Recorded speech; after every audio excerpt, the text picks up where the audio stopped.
చెముకుల చైతన్య తెలుగు జాతికి గర్వకారమైన విషయం. వేదిక మీదకి రావాల్సిందిగా కోరుతున్నాం. క్లస్టర్ ఇన్ఛార్జీలు రామానాయుడు గారు,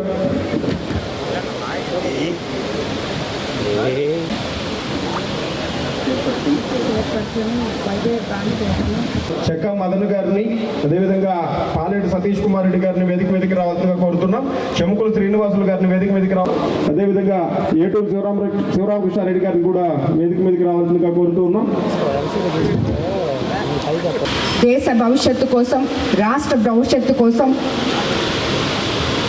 మనం పొదుపు మహానాడుగా ఈ మహానాడు జరుపుకోబోతున్నాం.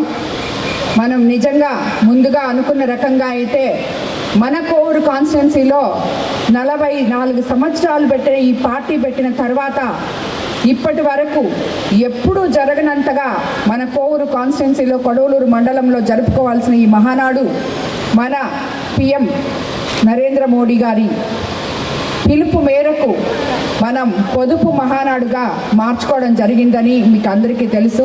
అది నిజంగా మనకందరికీ చాలా దురదృష్టకరం. కానీ తప్పనిసరి పరిస్థితులు ఎంతో హంగామాగా, ఎంతో ఆర్భాటంగా మన యువ నాయకులు Nara Lokesh Babu working president, national working president అయిన మొట్టమొదటి మహానాడు ఎంతో ఘనంగా జరపాలని ఎంపీ వేమిరెడ్డి ప్రభాకర్ రెడ్డి గారు కానీ, నెల్లూరు జిల్లా నాయకులు కానీ, మంత్రివర్యులు కానీ, జిల్లా అధ్యక్షుడు కానీ, సహచర ఎమ్మెల్యేలు కానీ అందరూ కూడా అనుకున్నాం.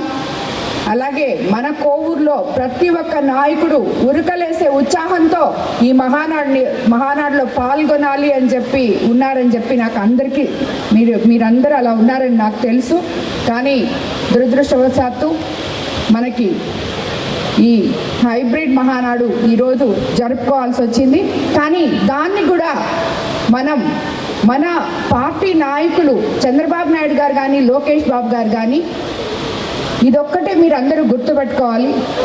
ఎంతో ఆర్భాటంగా మహానాడు చేయాలనుకున్న మనం ఇన్ని సంవత్సరాలు అలాగే ఒక్క కరోనా టైంలో తప్పితే మిగతా టైంలో అంతా అలాగే చేసుకున్న మనం ఈరోజు గొప్పగా చేసుకోబోయి అది జరగక ఇలా పొదుపు మహానాడు చేసుకుంటే కూడా దాన్ని కూడా కార్యకర్తలనే అధినేతలు అనే ముఖ్య నానుడితో వాళ్ళు దీన్ని ముందుకు తీసుకెళ్తున్నారు. ఎందుకంటే ఇది ఒక కాన్స్టిట్యున్సీలో జరిపేస్తే మన కాన్స్టిట్యున్సీలో మనం జరిపేసుకుంటే అంత కింద స్థాయి వరకు వెళ్తుందో వెళ్ళదో నాకు తెలియదు. కానీ ఈరోజు బూత్ లెవెల్ నుంచి ప్రతి క్లస్టర్లో బూత్ కన్వీనియర్లు, కో కన్వీనియర్లు, క్లస్టర్ ఇన్ఛార్జ్లు, యూనిట్ ఇన్ఛార్జ్లు అందరూ పాల్గొనే విధంగా ప్రతి ఒక్కరూ తమపై భారం వేసుకొని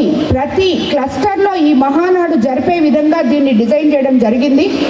దీనికి ఒక SOP కూడా చేయడం జరిగింది. మన కోవూరు కాన్స్టిట్యున్సీలో మనకి 11 క్లస్టర్లు ఉన్నాయి.